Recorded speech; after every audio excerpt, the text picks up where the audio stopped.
Commander, I've got Admiral Anderson on the QEC. Patching him through to you now. Shepard. Admiral, how are you holding up? Day by day, Commander. Yeah. Hackett sent me a message about this apartment. I want you to have it. Take it off my hands. Are you serious? You need a place that's yours. Somewhere to recharge, clear your head. Haley wanted us to settle down there. Thing is, the longer I'm on Earth, the less I want to leave. And I want as few loose ends out there as possible. Like I said, you'd be doing me a favor. That's very generous. It's practical. We need you in the best shape possible. Rested. Focused. If you say so. Thank you. And make yourself at home, damn it. It's yours now. I'm sure I can manage. Okay, good. Been meaning to do that for a while. I'll talk to you soon. Be careful out there, Anderson. You too, Shepard.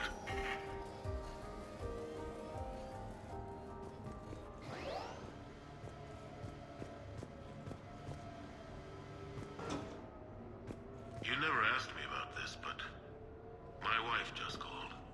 My ex-wife. Nobody likes to talk about the toll the long months apart can have on military relations. You have received a new message. You never asked me about this, but my wife just called. My ex-wife. Nobody likes to talk about the toll that long months apart can have on military relationships. She wasn't military. She couldn't handle it. But it's not even about military and non-military, damn it, it's spaceflight. Spaceflight. Finding the mass relays, miracles of engineering. Human imagination rising to meet our desires. We pay a price for that curiosity, that drive. Our relationships suffer. People we love suffer. But that's reality. And it's worth the cost. I must have thought it was.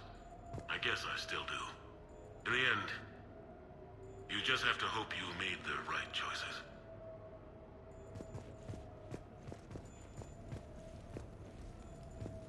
The Normandy? A brand new ship. My ship. You don't forget that moment. The first time you're standing there. The whole crew looking to you for direction. Unforgettable. I'd led men and women before that. Seen a lot of combat already. Always managed to find my way home in one piece. Do that a few times, you begin to think you know better than the next guy. Maybe you do, I don't know. But if you're lucky, really lucky, you find yourself on a good ship, in front of a good crew. A crew you can trust with your life. Gifted. Disciplined. Brave. All of them. Eager to set sail into the endless black ocean. I still remember my XO asking what my orders were. Shepard, I said. Let's see what we can find.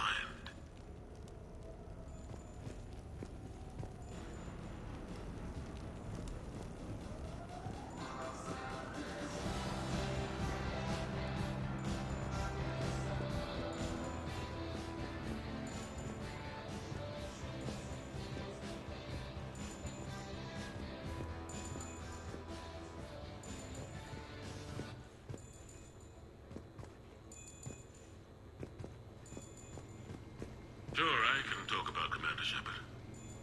Big topic. There's been a lot written about the Commander, but most of it isn't true. People are quick to judge. They don't know the whole story. I don't even know the whole story. But I know the man. Worked with him. Fought with him. Trust him with my life.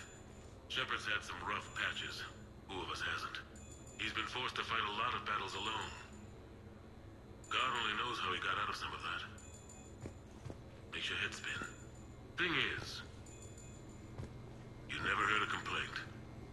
Never once got, "No, sir, I can't do that." He never hesitated. Few people know what Shepard's been through. I'd like to think I come pretty close. And I worry sometimes he forgets. There's a whole bunch of people who lose sleep over him getting back home. Maybe it doesn't need to be said. Maybe we're too dumb to say it. Soldiers like the commander are rare. Men like Shepard, even more rare.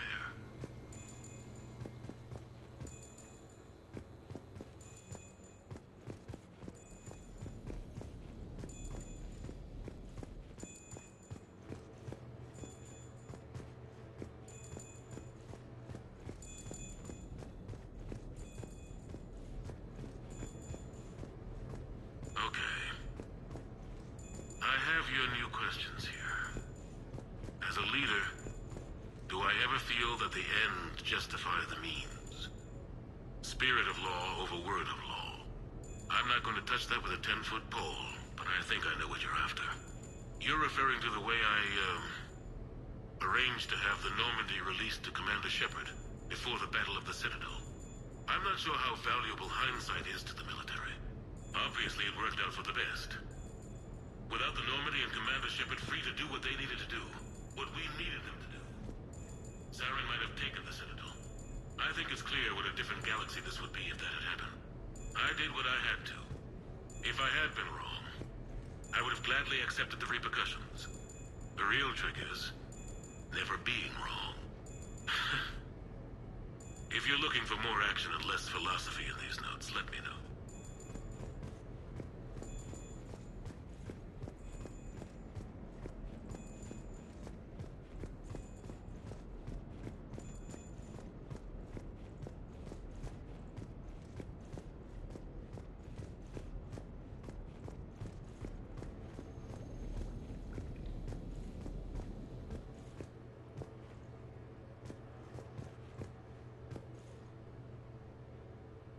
You asked me to talk about the SSV Normandy, the Normandy SR-1. As commander of the Tokyo, I was consulted on the Normandy's design, and on board for her initial training exercises. The average person probably doesn't know that the Normandy was a joint project with the Taurians. Acting CO, Eli Xander, was no diplomat.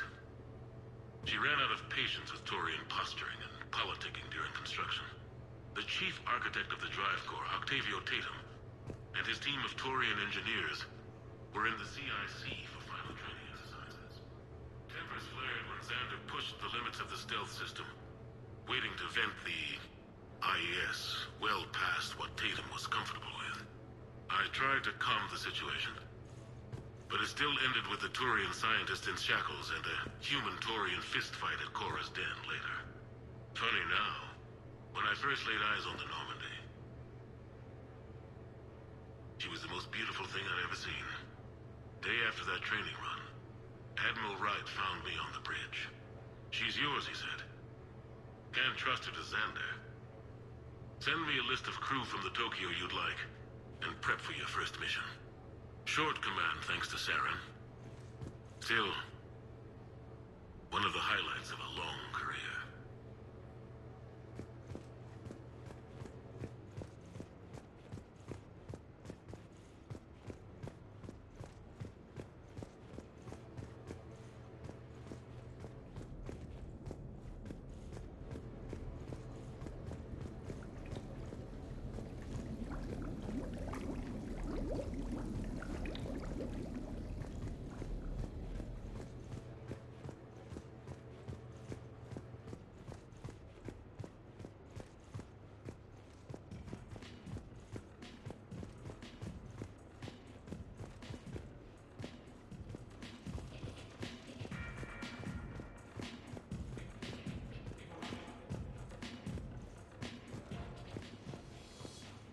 Turians?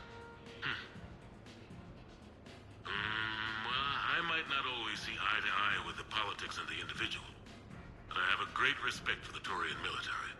Any Alliance soldier lucky enough to take part in their training programs will certainly be better for it. Their precision, skill, and discipline come together in a way that's second to none. Not that I'm faulting our own people or training. It's just that after fighting Taurians in the First Contact War, years later, I had the opportunity to observe and train on Paladin. It was a turning point for me. And I would encourage any soldier to try it. It's a unique experience to put yourself in the squad of a Taurian commander. My commander was an uncompromising bastard named Bartix Oryx. If you can find him, just ask how the platoon I commanded was trounced in his strategy game. Humbling. But I've used what I learned that day many times. The xenophobes will have their say. But I think it's vital that we do more of this kind of cross-species training. There you go. And if you do find General Oryx, let me know. I owe him money.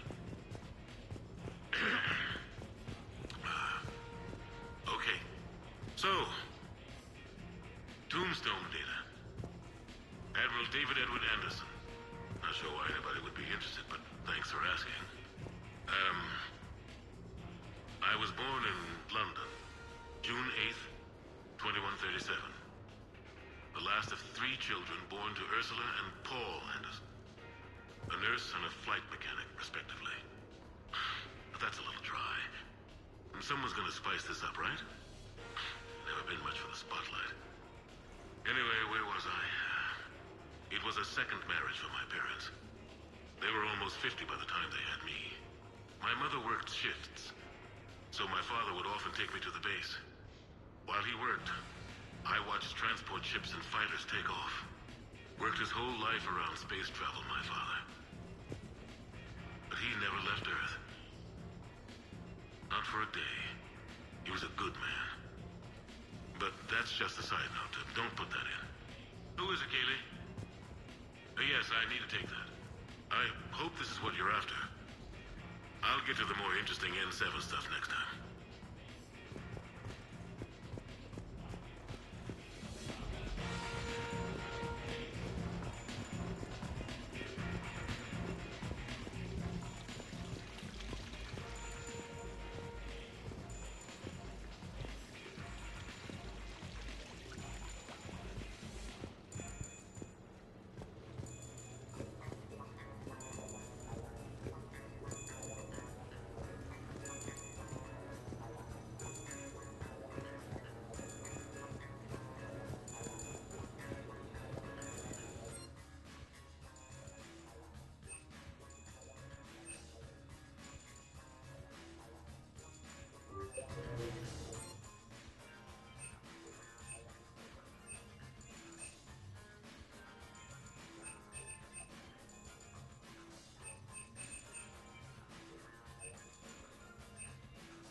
A few months ago, I had a chance to sit down with one of Earth's most decorated soldiers, Admiral David Anderson. He was kind enough to answer my questions and talk about his career. Today, the Admiral is on Earth, leading the defense of our home against the Reapers. We have no communication with him or any soldiers on Earth, but we can't forget what they're doing for us. Tonight's show is dedicated to all of the soldiers out there, fighting and dying to keep us safe. Admiral Anderson, today marks the 30th anniversary of the N7 program. Can you describe your first day of training?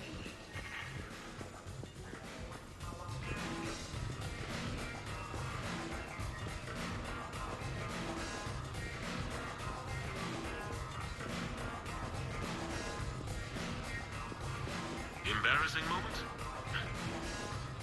I've got more of those than anyone will ever know. Only way to learn something. But if I had to pick one to share, I had just gotten promoted to N7.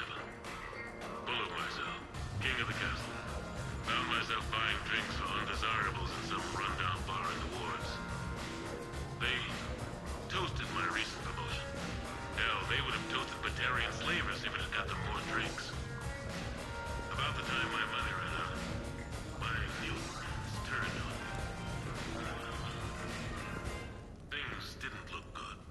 My plan to get out of there involved lots of punching. Well, that worked for a while. Then a table hit me. Or I fell down. When I came to, I saw a Solarian putting the rest of the troublemakers down. A Solarian? Moved like a damn cat, I swear. When everybody was out cold. Or running. He walked over and helped me up. N7, he asked. Yes, sir, I replied. He looked over my collection of unconscious friends, nodding. Not bad, human, he said. And he walked away. I had met my first Spectre. Learned an important lesson that day. No matter how good you think you are, there's always somebody quicker, faster, and a hell of a lot smarter than you just around the corner. That little lesson's kept me alive more than once since then.